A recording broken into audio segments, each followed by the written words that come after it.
6/63, 3 से कटता है, 3 दूनी 6, 3 दूनी 6, 3 का 2:21 इसका आंसर हो गया, यानी कि इन सबका कंपाउंडेड रेशियो है।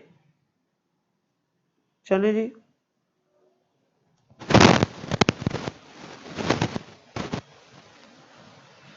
अब देखिए इसमें लिखा गया the ratio compounded of duplicate ratio 4/5। 4/5 का डुप्लीकेट रेशियो हो गया 4 स्क्वायर और 5 स्क्वायर, यानी 16/25 इंटू, कंपाउंडेड बोला था क्योंकि इसलिए इंटू होगा, ट्रिप्लीकेट रेशियो 1 का क्यूब 3 का क्यूब, यानी इंटू में 1/3 तिया 9 तिया 27, 27 हो गया, इंटू सब डुप्लीकेट का मतलब हमारे पास √81/√256।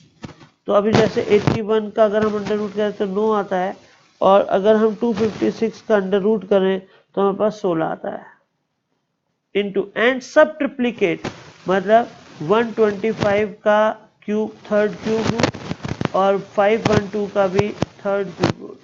देखिए 125 का जो क्यूब रूट होता है 5, यानी कि 5 × 5 × 5, तो ये तो हमारे पास 125। अब भाई बात 512 की, तो 7 × 7 × 7 कितना होता है हमारे पास 343, यानी कि ये तो ज़्यादा है 512 है, तो हम क्या करेंगे 9 × 9 × 9 करके देखते हैं, तो हमारे पास आ रहा है 729, यानी वो आएगा 6 का, 6 × 6 × 6, तो कितना आया हमारे पास 216, ये चाहिए 512 हमें, 512, तो 9 × 9 × 9 कितना होता है हमारे पास 729, तो 8 × 8 × 8 कितना होता है हमारे पास 512, तो 8 का है ये क्यूब रूट। तो अब देखते हैं कटेगा ये कैसे, 16 से 16 गया, ठीक है, फिर 9 से 3 बार गया 27, 5 से ये 5 बार गया 25, और ये हो गया 5 या 12 और 5 या 15 × 8 120, 1:120 इसका आंसर होगा। क्लियर? चलिए आगे चलते हैं। If P is to Q is sub duplicate ratio of P minus x square is to Q minus x square, then x square is, देखिए ध्यान से समझिए, बहुत इंपॉर्टेंट है। If P is to Q is the sub duplicate ratio of, किसका sub duplicate ratio, P minus x square का upon Q minus x square का sub duplicate ratio, मतलब इसका अंडर रूट करने के बाद जो आता है वो क्या आता है P/Q। जब हमने इसका सब डुप्लीकेट रेशियो किया तो क्या आया P/Q, तो एक्स स्क्वायर की वैल्यू बतानी है, दोनों तरफ से हमने अंडर रूट हटा दिया, तो ये रह गया P minus x square upon Q minus x square is equal to P² upon Q², cross multiply करी तो आया मेरे पास PQ² minus Q² x square is equal to P²Q, और हमारे पास माइनस में P² x square. X square वाली टर्म को हम उधर ले जाएंगे या इसको इधर ले आएंगे, तो ये हो जाएगा हमारे पास P²Q minus PQ² is equal to P² x square minus Q² x square. X square common आ गया तो क्या हो गया P² माइनस Q²। अब इसको हम ऐसे लिख सकते हैं एक्स स्क्वायर P+Q और ब्रैकेट में P माइनस Q, ये लिखा जा सकता है। फिर उसके बाद इज इक्वल टू क्या है, यहाँ पर PQ कॉमन आ गया, तो यहाँ बचा P माइनस Q। अब यहाँ देखिए P minus Q is equal to X square P minus X और P प्लस Q, और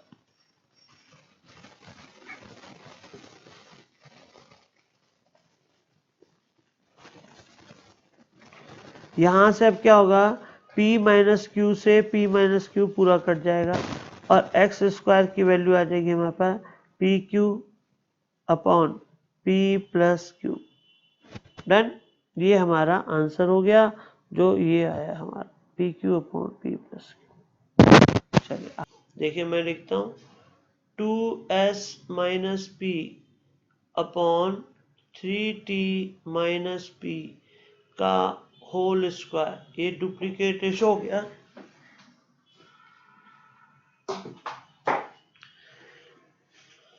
देखिए किसका is equal to 2s upon 3t का, तो इसका होल स्क्वायर अगर हम करते हैं तो आता है हमारे पास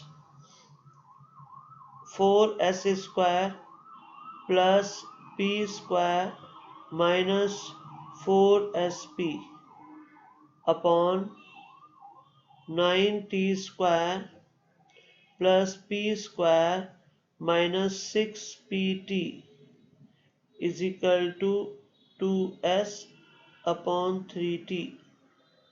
क्रॉस मल्टीप्लाई करते हैं, 4 into 3 12s square t plus 3p square t minus 12spt is equal to 18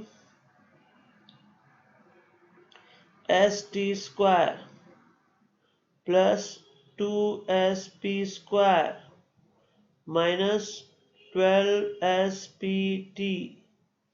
चलिए तो सबसे पहले हम एक काम करते हैं, 12spt से 12spt काट देते हैं और p स्क्वायर वाली टर्म एक तरफ ले लेते हैं, क्योंकि हमें क्या कैलकुलेट करना है, p square. 3p square t minus 2sp square is equal to 18st square minus 12s square t। p square common ले लेते हैं, 3t माइनस 2s, 6 कॉमन लेते हैं, 6st 3t माइनस 2s। अब देखिए ये पूरी टर्म इससे कट गई, तो यहां से p स्क्वायर कितना आ गया हमारे पास, 6st। ठीक, अब देखिए इसके बाद नेक्स्ट पॉइंट पर आते हैं। इंटीजर्स क्या होता है? Integers are all the whole numbers and all their opposites on the negative number. No fraction will be included. Integers में कभी भी फ्रैक्शन शामिल नहीं होता। और इसमें क्या होता है, इंटीजर्स और ऑल होल नंबर यानी 0 1 2 3 और all their opposites on the negative number, यानी -3 -2 -1 -4 -5 0 1 2 3 सब होते हैं यहाँ पर होल नंबर में, मगर फ्रैक्शन इसमें इंक्लूडेड नहीं होता। 3:2 express as a ratio of two integers. अब देखिए कमेंसुरेबल रेशियो किसे बोलते हैं? कमेंसुरेबल रेशियो है जिसको इंटीजर्स में शो किया जा सके, यानी इंटीजर्स में जिसको प्रेजेंट किया जा सके, उसी को हम क्या बोलते हैं, कमेंसुरेबल रेशियो, जिसको इंटीजर्स में दिखाया जा सकता है। मगर जिसको इंटीजर्स में नहीं दिखाया जा सकता उसको हम क्या बोलते हैं, नॉन कमेंसुरेबल रेशियो या इनकमेंसुरेबल रेशियो। √3:2 इनको हम कभी भी इंटीजर्स में नहीं शो कर सकते, इसीलिए इसका आंसर क्या होगा, ये कैसा रेशियो है, नॉन यानी इनकमेंसुरेबल रेशियो, जिसको कि रूट में दिखाया जा सकता है मगर बिना अंडर रूट के नहीं। रेशियो ऑफ द 3 और मोर क्वांटिटीज। हाँ जी देखिए, रेशियो ऑफ द 3 और मोर क्वांटिटीज, जैसे ए का बी के साथ रेशियो और बी का किसके साथ, सी के साथ रेशियो। तो ये रिलेशन है 3 क्वांटिटीज का, चाहे 4 का कर लो चाहे 5 का कर लो, रेशियो तो कितनी भी क्वांटिटीज में चेक किया जा सकता है। If A:2B:2:3 B:3 5:7 then find ABC। वही बात है, बस कॉमन करना है आपको। देखिए ए और बी का रेशियो क्या है, 2:3, और B और C का क्या है, 5:7। B और C का है 5:7। हमें ए बी सी तीनों का चाहिए, तो बी जो कॉमन है इसको आप एक बराबर करेंगे। कैसे करेंगे? इसकी मल्टीप्लाई कर देंगे हम 5 के साथ और इसकी मल्टीप्लाई कर देंगे हम 3 के साथ, तो हमारा आंसर आ जाएगा 5 दूनी 10 इस टू 3 पंजे 15 इस टू 15 इस टू 7 या 21। तो ये हमारा आंसर हो गया 10:15:21। डन। चल आगे चलते हैं। आप A B B C C D का रेशो कैसे निकालेंगे हम? इसका मतलब है, ये तो और भी आसान है, ए का बी के साथ रेशो है 1:2 का, यानी इसको सीधा ऐसे लिखते रहेगा, ए का बी के साथ रेशो है 1:2, बी का सी के साथ है 2:3 और सी का डी के साथ है 3:4। यहाँ ये ऑलरेडी कॉमन है, यहाँ पर ऑलरेडी ये 3 कॉमन है, तो आंसर क्या हो जाएगा? ए बी सी डी का रेशो हो जाएगा 1 2 3 4। ये इसका आंसर है।